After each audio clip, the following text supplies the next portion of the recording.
Hi everyone, again सभी का welcome करता हूँ YT योर इंग्लिश ट्यूटर पे। आज की जो क्लास बेस्ड है द हिंदू की बजाय होगी टाइम्स ऑफ इंडिया से। इस प्यारे से एडिटोरियल पे मिसिंग द पार्टी इसका टाइटल है। आपके इस रीडिंग के सोर्स को मैं चेंज करता हूँ। द हिंदू की पूंछ नहीं पकड़ लेनी है। बार बार अपने न्यूज़पेपर मैगजीन्स चेंज करते जाओ ताकि आपकी रीडिंग जो है डेवलप हो सके, मैच्योर हो सके।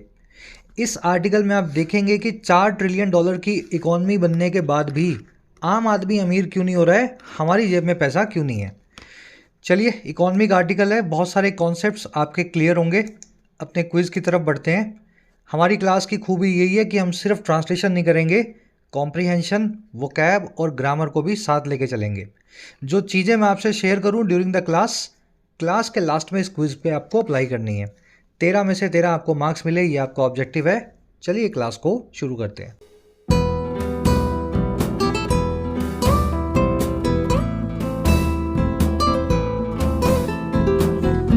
कह रहे जी मिसिंग द पार्टी। पार्टी क्या होती है भाई? पार्टी तो पार्टी होती है ना। आप जहाँ खाते हैं, पीते हैं, मौज करते हैं, एक प्लेजेंट एक्सपीरियंस होता है, वो होती है पार्टी। और मिस करने का मतलब होता है किसी चीज़ को पकड़ ना पाना। जैसे मिस कर दी अगर आपने बस, तो आपकी बस निकल गई। कह रहा है जी पार्टी तो हो रही है, $4 ट्रिलियन इकॉनमी की पार्टी तो हो रही है, लेकिन इस पार्टी को आम आदमी मिस कर रहा है क्योंकि उसकी जेब में 4 पैसे भी नहीं है।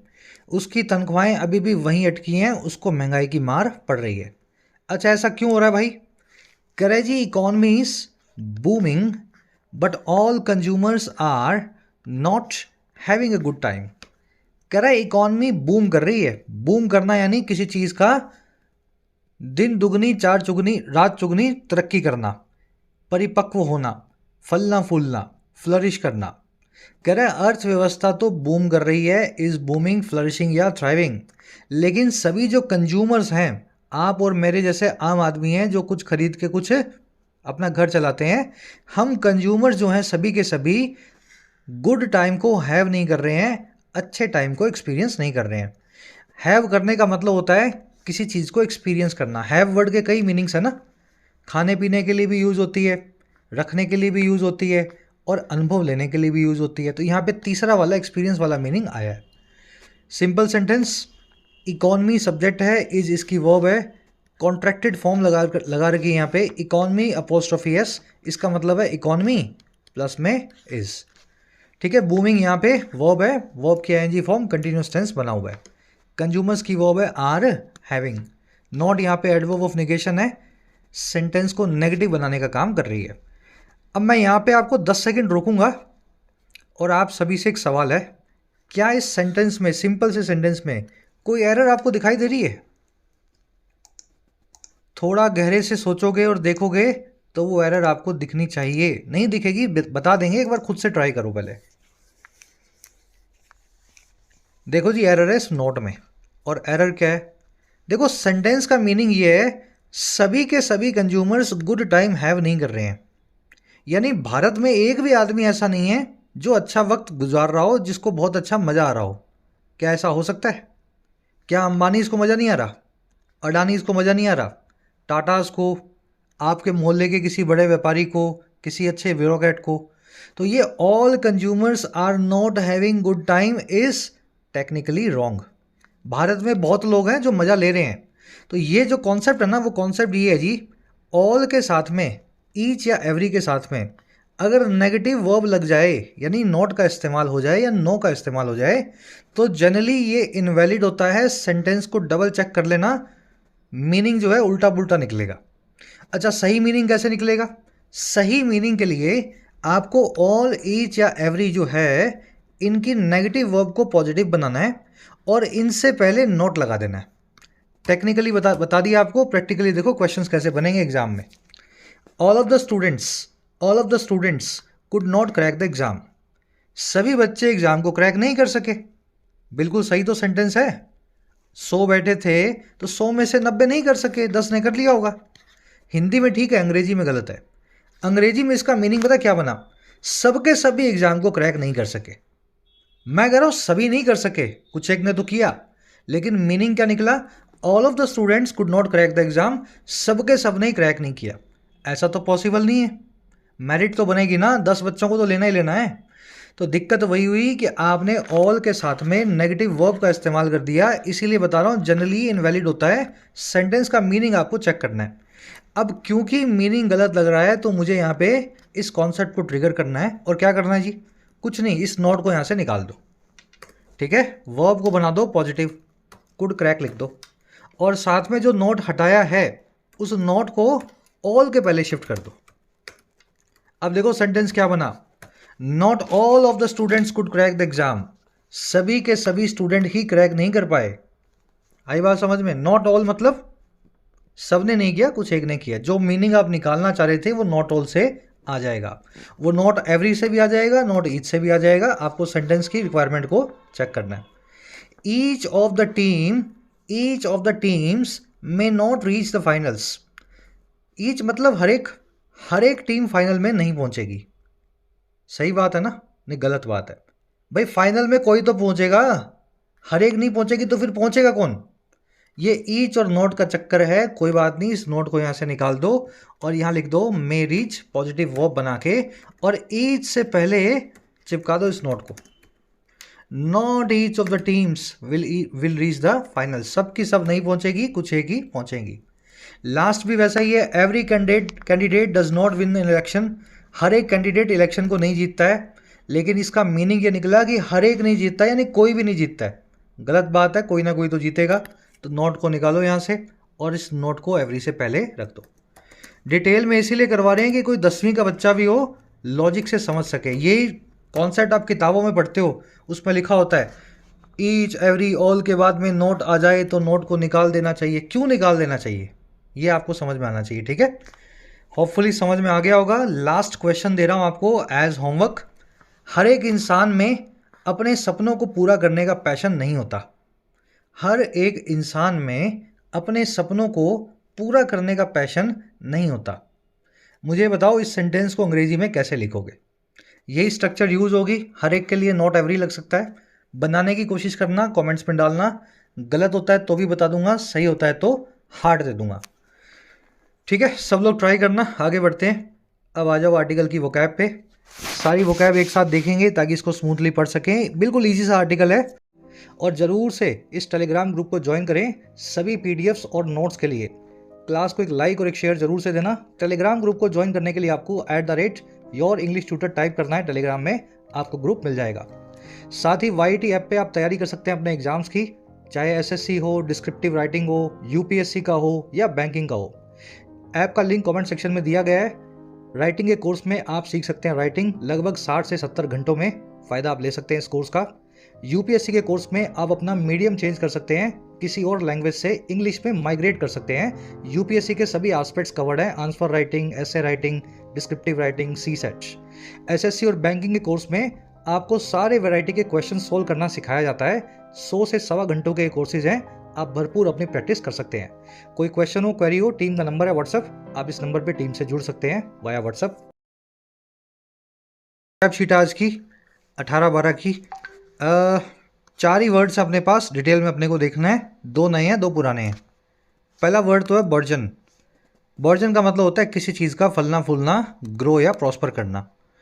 एक बच्चा मुझसे ये कह रहा था, सर ये शीट आप जो है एक ही पूरी स्क्रीन पे दिखाया करो। देखो ये स्क्रीन पे आ जाएगी, लेकिन इससे क्या, कुछ बच्चों के फ़ोन्स बहुत छोटे होते हैं, सबका फ़ोन बड़ा नहीं होता ना, सबके पास टैब या कंप्यूटर नहीं होता, इसलिए मैं इसको थोड़ा सा ऐसे जूम इन कर देता हूँ। ठीक है, ये शीट एक ही पेज पे है, आप इसको डाउनलोड करके यूज़ करें जितना मर्जी। मैं इसको सिर्फ इसलिए करता हूँ ताकि सब बच्चे थोड़ा सा पढ़ सकें, मोबाइल में दिखे उनको। बर्जन का मतलब होता है ग्रो एंड प्रॉस्पर करना, किसी चीज़ का फलना फूलना। The GDP of the nation has been burgeoning at a quick pace for last 2 decades। देश की GDP बर्जन कर रही है, फल फूल रही है बहुत तेज़ रफ्तार से पिछले 2 दशकों से।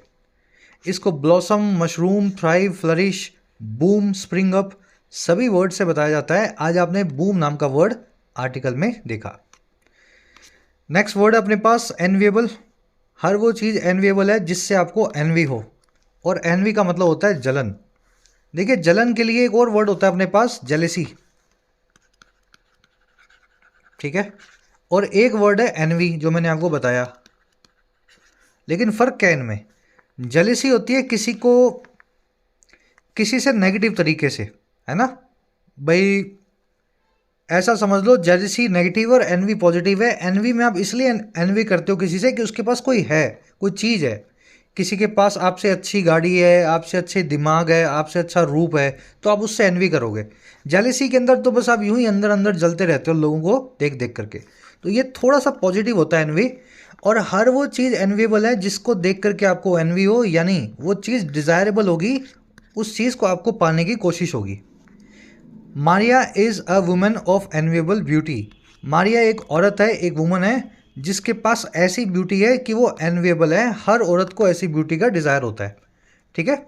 इसका बिल्कुल उल्टा होगा अनएनविएबल, ऐसी चीज़ जिसका आपको बिल्कुल डिज़ायर ना हो, ऐसी चीज़ जिससे आप बचना चाहें, है ना, जो आपको बिल्कुल अच्छी ना लगे, अनएनविएबल। वर्दी या एक्सीलेंट इसके सिनोनिम्स होते हैं। You will see the word enviable in the article today. अगला वर्ड है अपने पास रिवॉल्व अराउंड। देखिए रिवॉल्व का मतलब होता है चक्कर काटना। जैसे धरती सूरज के चारों तरफ, अर्थ जो है सन के चारों तरफ चक्कर काटती है ना, इसी को बोलते हैं रिवॉल्व करना। और अराउंड का मतलब होता है चारों तरफ। वैसे भी इस वर्ड का लिटरल मीनिंग तो हुआ किसी के चारों तरफ चक्कर काटना, लेकिन इसका फिगरेटिव मीनिंग हुआ किसी चीज़ पे फोकस्ड होना, किसी चीज़ पे आपका ध्यान जो है केंद्रित होना। मान लीजिए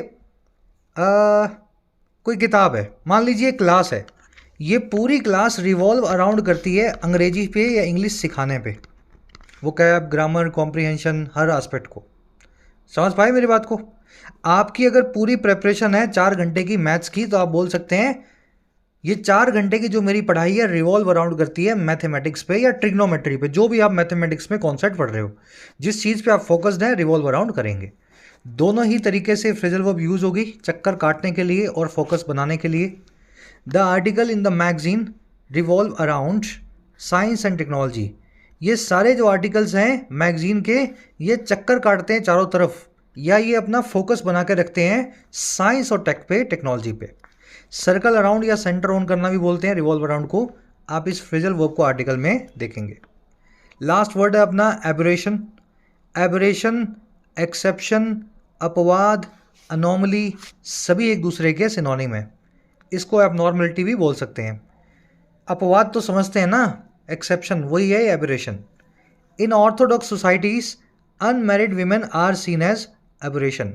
दकियानूसी समाजों में जहाँ पे आज भी राइट विंग जो है विचारधाराएं चलती हैं, कंजर्वेटिव जो है कस्टम्स होते हैं, आज भी ऐसे समाजों में अविवाहित औरतों को एक अनोमली या अपवाद की तरह देखा जाता है। उनको उतनी इज्जत जो है समाज में नहीं मिलती है, ठीक है, अनमैरिड वीमेन को। तो ये वर्ड जो है normally you will C in the article today. अब आप इसका एक स्क्रीनशॉट ले सकते हैं, जिन बच्चों को पूरा जो है मोबाइल पे स्क्रीनशॉट चाहिए होता है ना। पढ़े आगे, 4 ही वर्ड्स हैं, इसको डिटेल में डाउनलोड कर लिया करो अपने टेलीग्राम ग्रुप पे, जो है ये आपको मिल जाएगी, रोज़ मिलती है अपडेट होकर के। एक समरी आपको देंगे। समरी जैसा कि मैंने आपको बताया कि $4 ट्रिलियन की इकॉनमी हो गई है, लेकिन आम आदमी की जेब में पैसा नहीं है। और ये पता लगता है कंज्यूमर कंजम्पशन के कम होते हुए आंकड़ों को देख करके। कंज्यूमर कंजम्पशन क्या है? आपने कुछ साबुन खरीदा, सामान खरीदा, खाने का कुछ लिया, नई बाइक खरीदी, होटल बुक किया, खाना खाया, ये सब कंजम्पशन है। जब कंजम्पशन के आंकड़े बढ़ते हैं तो पता लगता है कि आम आदमी के पास पैसा है तभी वो खर्च रहा है। लेकिन उतनी तेज़ी से आंकड़े ना बढ़ना, ये हमें ये बताता है कि इकॉनमी तो बढ़ रही है, लेकिन कुछ ही लोगों के पास पैसा जो है केंद्रित हो रहा है, पैसा सबकी जेब में बराबर नहीं आ रहा। और दूसरी ये बात पता लग रही है कि इससे केपेक्स एक्सपांशन हो रहा है। सरकार खर्चा कर रही है, आम आदमी कम कर रहा है। सरकार पुल, ब्रिज, हाईवे, सड़कें, एयरपोर्ट्स, ये सब चीज़ें बनाने में खर्चा कर रही है। तो समझ पा रहे हैं ना, हर आदमी की जेब में पैसा ना होना इस चीज़ का एक लक्षण है, और इस चीज़ को आर्टिकल में डिटेल में बताया गया है। आज की टोन है एनालाइज करके पूरी बात को आपके सामने रखेगा। इकोनॉमिक आर्टिकल है, मज़ा आएगा कुछ नई चीज़ों को सीख करके। शुरू करते हैं। India's economy is on a hot streak. कह रहा है भारत की इकॉनमी एक हॉट स्ट्रीक पे है। हॉट स्ट्रीक का मतलब होता है एक लंबी सी कतार, है ना, जिसमें आप जैसे सहवाग मारता ना लगातार 3 चौके, युवराज सिंह मारता था लगातार 6 छक्के, इसको बोलते हैं हॉट स्ट्रीक। एक के बाद एक जो आप सिक्सर्स लगा रहे हैं। भारत की इकॉनमी भी एक के बाद एक सिक्सर्स लगा रही है, हॉट स्ट्रीक पे है। Every other quarter it overshoots expectations, triggering envy and admiration across the world. हर दूसरे क्वार्टर में, एवरी अदर क्वार्टर में, एक क्वार्टर को छोड़ के दूसरे में ये ओवरशूट करती है एक्सपेक्टेशंस को। ओवरशूट करना यानी शूटिंग को ओवर कर देना। आपने शूट किया था या निशाना लगाना था 7% पे, लेकिन आपकी जो अर्थव्यवस्था निकली 7.5% से ग्रो करती हुई। समझ पाए? आपका निशाना, जो आपका शूट करने का निशाना था, वो आपने ओवर या क्रॉस कर दिया। तो हर दूसरे क्वार्टर के अंदर सारी आशाओं से ये आगे निकल जाती है, ओवरशूट कर जाती है एक्सपेक्टेशंस को, और ये सारा काम करती है ट्रिगर करते हुए, उकसाते हुए एनवे और एडमिरेशन को पूरी दुनिया में। सारी दुनिया हमसे एनवे करने लगी है कि इंडियन इकॉनमी छोटी भी नहीं है और बहुत फास्ट भी ग्रो कर रही है। तो हर इकॉनमी चाहती है कि हम इंडिया की तरह ग्रो करें, 3-4 ट्रिलियन की होने के बावजूद भी 7.5% पे ग्रो करें। तो ऐसा एनवे, ऐसी जलन भी पूरी दुनिया में पैदा कर रही है, और एडमरेशन भी हमें मिल रहा है, प्रेज या एप्रिशिएशन भी मिल रहा है दूसरी कंट्रीज से। सेंटेंस सिंपल है, इट आया इकॉनमी के लिए, ओवरशूट्स इसकी वर्ब है। कह रहे the only group missing out on the party is a large chunk of Indian consumers. कह रहे सिर्फ एक ही ऐसा ग्रुप है जो मिस आउट ऑन कर रहा है, जो इस पूरे मौके को अपने हाथ से जाने दे रहा है, जिसके हाथ में ये मौका नहीं आया। और कौन सा मौका? इस पार्टी का, इस जश्न का, ये जो हो रहा है इकॉनमी का, है ना। कह रहे वो ग्रुप है एक बहुत बड़ा हिस्सा करोड़ों लोगों का, भारत के कंज्यूमर्स का, आम आदमी का, उपभोक्ता का। तो आम आदमी को इस पार्टी का मजा नहीं मिल रहा, जिस पार्टी में भारत की इकॉनमी जो है चौके छक्के मार रही है। ग्रुप जो है इसकी वर्ब है इज, चंक मतलब बहुत बड़ा हिस्सा, पोर्शन, पीस, ब्लॉक, है ना। मिस आउट ऑन करना यानी किसी चीज को भुना ना पाना, किसी मौके का फायदा ना ले पाना, मिस आउट ऑन, ठीक है। To fail to take advantage of something. अब देखो मिस आउट ऑन का बिल्कुल एंटोनिम क्या होता है? फ्रेजल वर्ब तो आपने देख ली, किसी चीज को, मौके को ना भुना पाने वाली, है ना, मिस आउट ऑन। इसका बिल्कुल उल्टा होता है जी, कैश इन ऑन, चौके पे, मौके पे चौका मार देना। एकदम बिल्कुल उल्टे हैं, पोलर ऑपोजिट है दोनों, जो है ईडियम्स बोल दो या फ्रेजेस बोल दो, याद रखना इन दोनों को, फ्रेजल वर्ब्स को, miss out on, cash in on. तो एक ही ग्रुप है जो कैश इन ऑन नहीं कर रहा, वो भारत का उपभोक्ता है। अब कैसे कर रहा है भाई वो? ये कह रहे जी, four straight quarters private consumption has grown slower than the GDP. कह रहे जी 4 सीधे सीधे क्वार्टर्स तक अगर देखें आप, लगातार 4 तिमाहियों में देखें, तो प्राइवेट कंजम्पशन जो है, हमारी जेब से होने वाले खर्चे का जो फिगर है, कंबाइंड फिगर, कह रहे वो ग्रो किया है स्लो तरीके से या कम रफ्तार से, बजाय जीडीपी के। कह रहा and on 3 of those occasions it has not even grown half as fast as GDP. और कह रहे जी 4 से 3 क्वार्टर्स में अगर आप देखें ना, स्लो तो चारों में ही है, लेकिन 3 ओकेजन्स पे अगर आप देखें तो ये आधा भी नहीं ग्रो किया है, हाफ एज फास्ट भी नहीं ग्रो किया है जितना जीडीपी कर रही है। तो जीडीपी 8% पे, ये 4% भी हमारा जो है कंजम्पशन ग्रो नहीं किया क्वार्टर ऑन क्वार्टर। चलिए, कंजम्पशन की वर्ब है हैज़ शोन, इट की वर्ब है हैज़ नॉट ग्रोन, और कुछ देखने वाला है नहीं। एज फास्ट एज यानी उतना ही फास्ट। कह रहे जी on one such occasion was the July September 2023 quarter. कह रहा है जी ऐसा ही 3 में से एक ऐसा ओकेजन है जुलाई 2023 का, यस, जुलाई से सितंबर 2023 का क्वार्टर। क्या हुआ उसमें भाई? उसमें ये हुआ, कॉलम लगा के बता रहा है, जीडीपी ग्रू 7.6% वाइल कंजम्पशन इंच्ड अप 3.1%। यहाँ पे जीडीपी 7.5% से ग्रो की, 7.6% से, और हमारा प्राइवेट कंजम्पशन जो है, कंबाइंड जो खर्चा है पूरे देश का, जो लोग खाने पीने में और इधर उधर की चीज़ों में खर्च करते हैं, वो इंच अप किया। इंच अप करना यानी धीमे धीमे धीमे धीमे ऊपर जाना, स्पाइक नहीं करना, सोर नहीं करना, इंच अप करना। तो हमारा कंजम्पशन जो है धीमे से ऊपर आया, खाली 3.1%। फिर क्या हुआ? Why does it matter? ये मैटर क्यों करता है भाई? जीडीपी तो बढ़ रही है ना, 4 ट्रिलियन हो गई, फिर 5 हो जाएगी, 10 भी हो जाएगी, ये कंजम्पशन का क्या काम है जी? कह रहा है जी वो इसलिए, typically about 55 to 60% of the GDP comes from private consumption. कह रहा है ये इसलिए मैटर करता है क्योंकि आम हालात में टिपिकली या जनरली 55 से 60% जो हमारी जीडीपी होती है वो प्राइवेट कंजम्पशन से ही निकलती है। समझ पाए इस बात को? तो इसका मतलब ये है कि ये 4 ट्रिलियन 5 ट्रिलियन की जो आप इकॉनमी देख रहे हैं, ये सही इकॉनमी या रियल इकॉनमी नहीं है। आम आदमी जो खर्चा कर रहा है उसके ऊपर बेस्ड नहीं है। ये इकॉनमी बेस्ड है उद्योगपतियों और सरकारी खर्चे के ऊपर बेस्ड। और उद्योगपति और सरकारी जो है खर्चे हमेशा नहीं होते रहेंगे। अगर आम आदमी खर्चा करना शुरू नहीं करेगा तो ये इकॉनमी इतनी रफ्तार से बढ़नी आगे जो है मुश्किल है। चलिए मैं आपको साइलेंट मीनिंग बता रहा हूँ, जो आप चीज़ें साफ साफ ना लिखी हो वो समझ पाए, है ना। अब आ जाओ नेक्स्ट पैराग्राफ पे। यहाँ पे इंट्रोगेटिव सेंटेंस बना हुआ है, क्वेश्चन मार्क लगा हुआ है। और इंट्रोगेटिव सेंटेंस में जब शुरू में व्हाट, वाई, वेयर, व्हेन कुछ भी आ जाए, हाउ आ जाए, हेल्पिंग वर्ब को सब्जेक्ट से पहले रखा जाता है। वाई डज इट मैटर, ठीक है। कह रहा है जी politicians are aware of it. सारे हमारे नेता जो हैं इस बात को समझते हैं। अवेयर ऑफ होना, कॉग्निजेंट ऑफ होना, माइंडफुल ऑफ होना, किसी चीज़ के बारे में आपको जानकारी होना, इंफॉर्मेशन होना। ऑफ लगा के ही बताना, अबाउट मत लगाना। माइंडफुल अबाउट, अवेयर अबाउट, ये कम यूज होता है। ऑफ जो है स्टैंडर्ड यही है, इनके बाद में ऑफ प्रेपोजिशन का इस्तेमाल। कह रहा है फिर क्या किया इन्होंने अवेयर होके भाई। If the political conversation a year ago was about revdis, now it revolves around guarantees. कह रहा है अगर पॉलिटिकल कॉन्वर्सेशन देखें, सियासी डायलॉग देखें, आप राजनीतिक बातचीत देखें, 1 साल पहले वो रेवड़ियों के बारे में थी, तो अब वो रिवॉल्व अराउंड करती है, फोकस्ड है गारंटीज पे।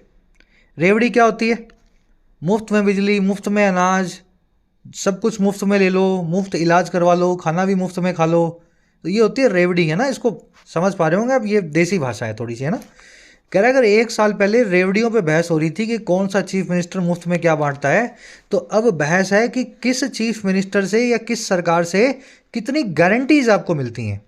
गारंटी किस चीज़ की वो आगे देखेंगे। कॉन्वर्सेशन यानी बातचीत, वर्ब है इसकी वॉज, इट आया अगेन कॉन्वर्सेशन के लिए, वर्ब है इसकी रिवॉल्व्स अराउंड।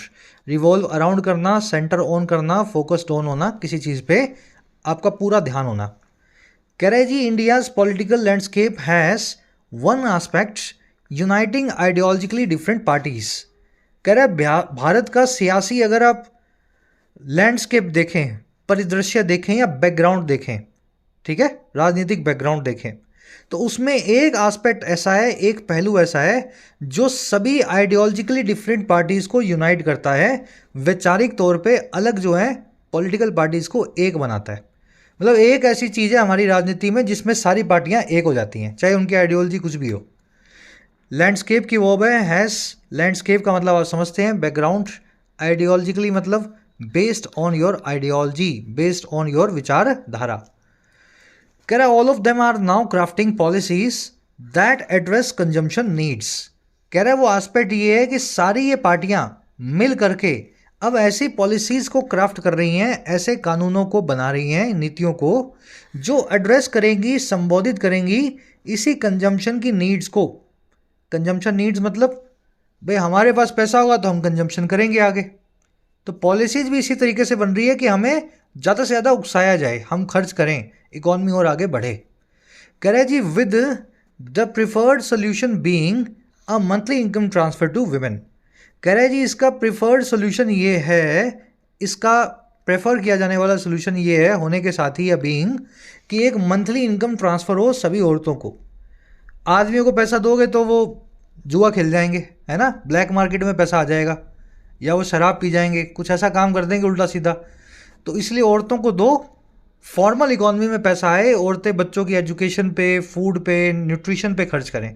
तो सभी पार्टियां इस काम के जरिए प्राइवेट कंजम्पशन को बूस्ट कर रही हैं, औरतों को हर महीने कुछ पैसा दे करके। कुछ स्टेट्स में चल रही है ऐसी स्कीम्स, कुछ में नहीं चल रही हैं। ऑल की वर्ब है आर क्राफ्टिंग। क्राफ्ट करना यानी बनाना। यहाँ पे पॉलिसीज़ की या नीतियों की बात हो रही है। पॉलिसीज़ के लिए दैट आया, दैट की वर्ब है एड्रेस। क्योंकि पॉलिसीज़ प्लूरल है इसलिए दैट नाम के रिलेटिव प्रोनाउन की वर्ब भी प्लूरल है। यहाँ पे सिर्फ पॉलिसी लिखा होता तो यहाँ पे एड्रेसेस वर्ब को भी सिंगुलर करना पड़ता। कह रहा है 3 years ago farm reform was the hot button topic. कह रहे जी 3 साल पहले कृषि कानून जो थे, कृषि सुधार जो थे, ये हॉट बटन टॉपिक थे। ऐसा टॉपिक थे जिसपे सबका बटन हॉट हो जाता था, हर आदमी की कुछ ना कुछ राय थी, कुछ ना कुछ कंट्रोवर्सी थी। कह रहे now parties compete in assembly elections with promises to top up GOI's minimum support price और MSP। कह रहे लेकिन अब जो पार्टियां हैं, किसान आंदोलन में कोई पार्टी उसके साथ थी, कोई उसके खिलाफ थी, कोई रिफॉर्म चाहती थी, कोई नहीं चाहती थी, वो अलग बात है। लेकिन आज सारी पार्टियां जो असेंबली इलेक्शन में compete कर रही हैं, एक दूसरे से प्रतियोगिता या होड़ कर रही हैं इस वादे के साथ कि ये टॉप अप करेंगी, इंक्रीज करेंगी, थोड़ा सा और बढ़ा देंगी सरकार के MSP को, मिनिमम सपोर्ट प्राइस की गारंटी को, जो किसानों को दिया जाता है। तो आज सब पार्टियां किसानों के साथ खड़ी हैं, चाहे बीजेपी हो, कांग्रेस हो या आम आदमी पार्टी हो। पार्टीज की वो है कंपीट, टॉप अप करना, किसी चीज़ को थोड़ा सा इंक्रीज करना। कह रहे जी leaving aside the wisdom of such policies, Data indicates political parties are responding to ground reality। कह रहा है जी लीव असाइड करते हुए, साइड में रखते हुए, इग्नोर करते हुए, एक बार के लिए ध्यान में ना रखते हुए विजडम को, समझदारी को इन पॉलिसीज़ की। हो सकता है पॉलिसीज सही हो सकता है पॉलिसीज गलत हो, इसकी समझदारी पे बात नहीं करेंगे। कह रहा साइड रख देंगे ना, तब भी डेटा तो हमें यही बताता है कि सारी पॉलिटिकल पार्टीज जो हैं वो रिस्पॉन्ड कर रही हैं, वो अपना प्रति उत्तर दे रही हैं, जवाब दे रही हैं ग्राउंड रियलिटी के सामने, ज़मीनी हकीकत के सामने। चाहे ये सही है चाहे गलत है, लेकिन ये आज की ज़रूरत है। ये बात जो है सभी पॉलिटिकल पार्टीज़ को समझ में आती है। डेटा की वर्ब इंडिकेट्स एक्चुअल में नहीं होनी चाहिए, data is plural, technically verb होनी चाहिए प्लूरल, पीछे लगना चाहिए एस को हटा करके इंडिकेट। पार्टीज़ की वर्ब है आर रिस्पॉन्डिंग, रिस्पॉन्ड टू करना, किसी चीज़ के सामने जवाब देना, प्रतिक्रिया देना, प्रति उत्तर देना। हमेशा रिस्पॉन्ड जो है अपने बाद में टू प्रेपोजिशन लेगा, respond to my question, respond to my issues, respond to my concern. ठीक है, टू फिक्स्ड है यहाँ। लीव असाइड करना, साइड में रखना, प्रेजेंट पार्टिसिपल साइमल्टेनियस एक्शन है।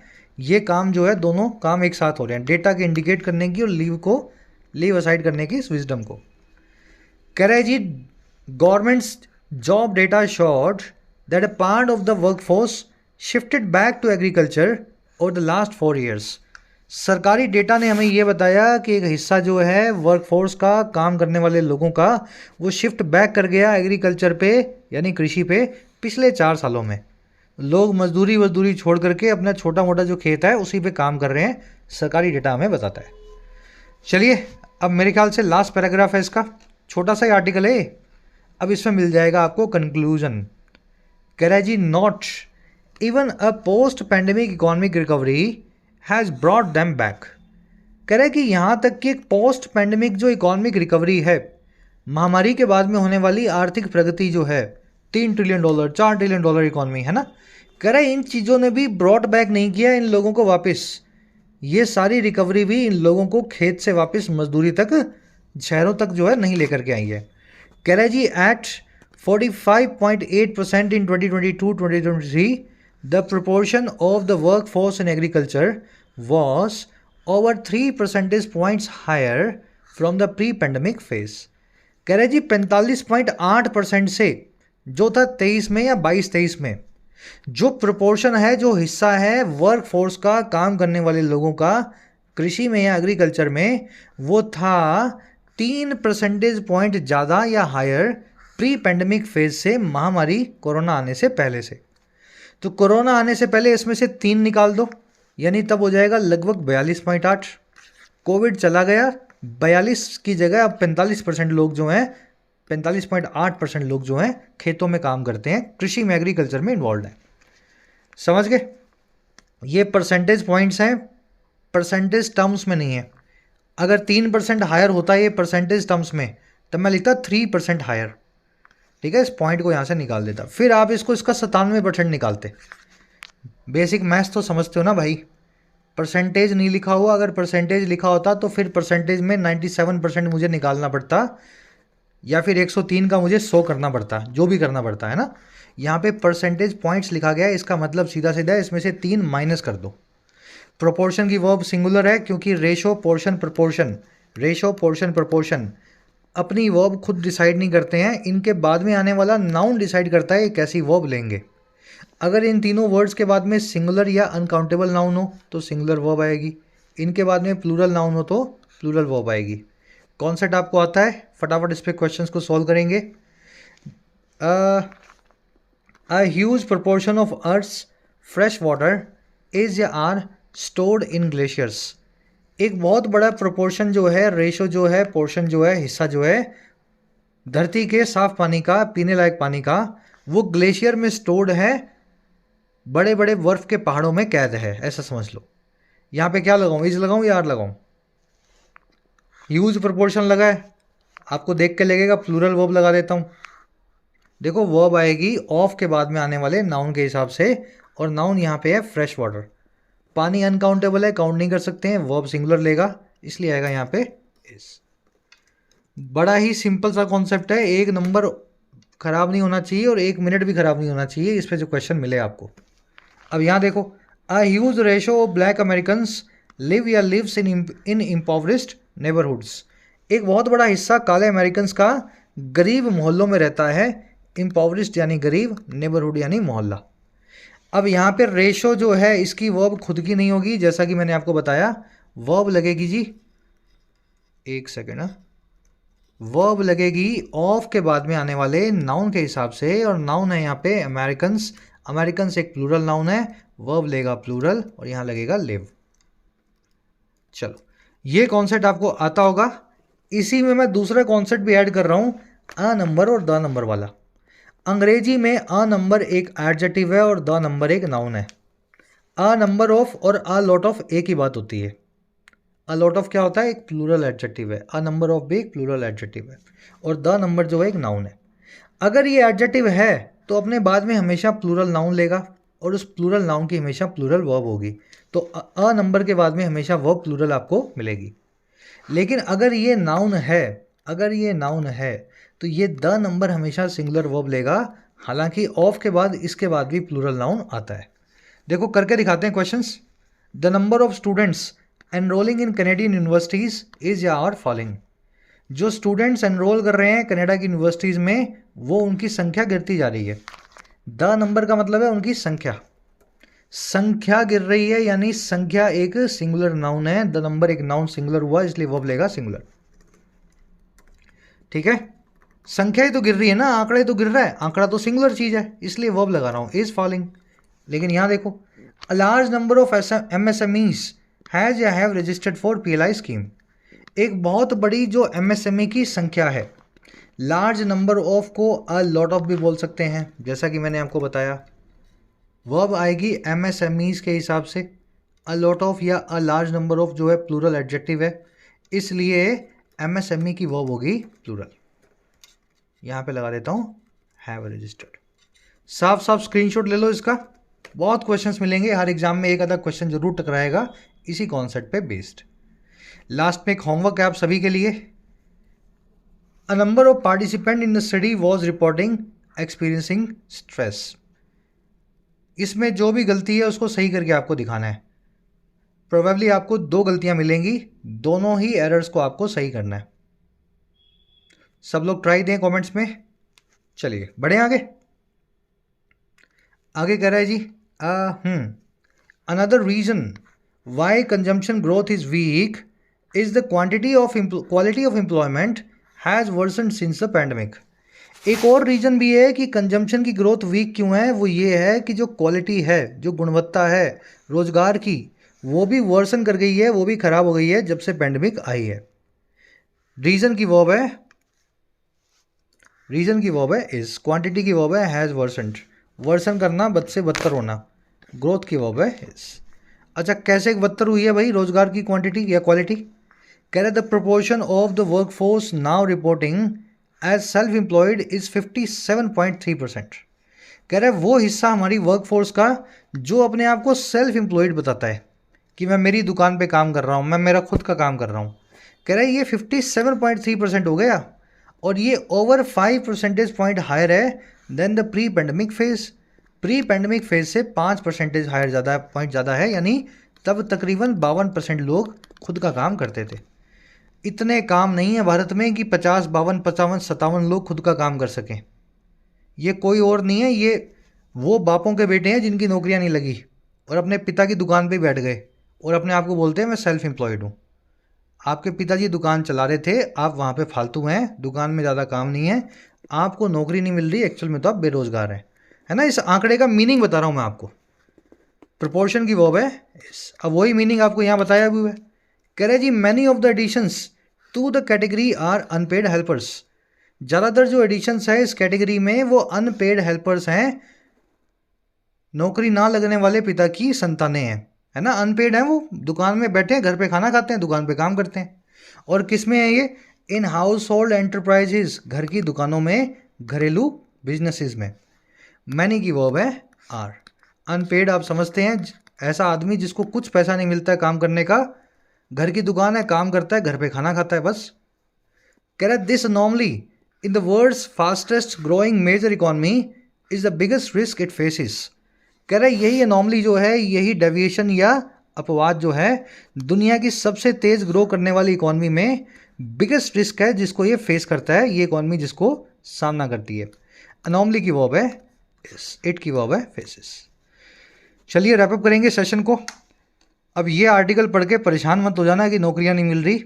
मैं फिर एक बात बता रहा हूँ अपने एक्सपीरियंस से, जो मैं दुनिया जितनी देख रहा हूँ अपने आसपास की, आपसे कम से कम 5 से 7 साल बड़ा हूँ मैं एवरेज। जिसके पास स्किल्स हैं, मेरे पास स्किल्स है ना ये अंग्रेजी पढ़ाने की, मैं आपको पढ़ा रहा हूँ ना, किसी को मैथ्स पढ़ाने की स्किल्स हैं, किसी को कोडिंग आती है, कोई आईटीआई जानता है, कोई फ्रिज सही करना जानता है, एसी साफ करना जानता है ना। बहुत, मैं सीए या चार्टर्ड अकाउंटेंट की बात नहीं कर रहा हूँ, छोटा मोटा काम। जिसके पास छोटी मोटी स्किल्स भी है ना, वो आदमी जो है उसकी 5 उंगलियां घी में है इस इकॉनमी में। इकॉनमी में गंवार जो रह गए ना, जिन्होंने बीए की, बीकॉम की, एमए कर रहे हैं हिंदी से, किसी सब्जेक्ट विशेष की बात नहीं कर रहा हूँ मैं, ये बताना चाह रहा हूँ ऐसी स्किल्स अगर आपके पास हैं जिनका कोई यूज़ नहीं है, तभी आपके लिए जॉब नहीं है बाज़ार में। इसलिए अगर आप यंग हैं तो स्किल्स में इन्वेस्ट करें। सरकारी नौकरी की तैयारी जो है आपका सेकंड ऑब्जेक्टिव होना चाहिए, फर्स्ट ऑब्जेक्टिव होना चाहिए इंजीनियरिंग करना अच्छे कॉलेज से, डॉक्टरी की पढ़ाई करना, अकाउंटेंट बनना, सीए बनना, और नहीं तो आईटीआई कर करके एसी, फ्रिज, वॉशिंग मशीन को सही करना जो है सीखना। This should be your second objective. अपने जीवन को सरकारी नौकरी में व्यर्थ ना करें तैयारी के अंदर। 1 या 2 चांस देने हैं, हो गया तो अच्छी बात, नहीं हुआ तो रब राखा। चलो स्किल्स में इन्वेस्ट करेंगे सभी बच्चे।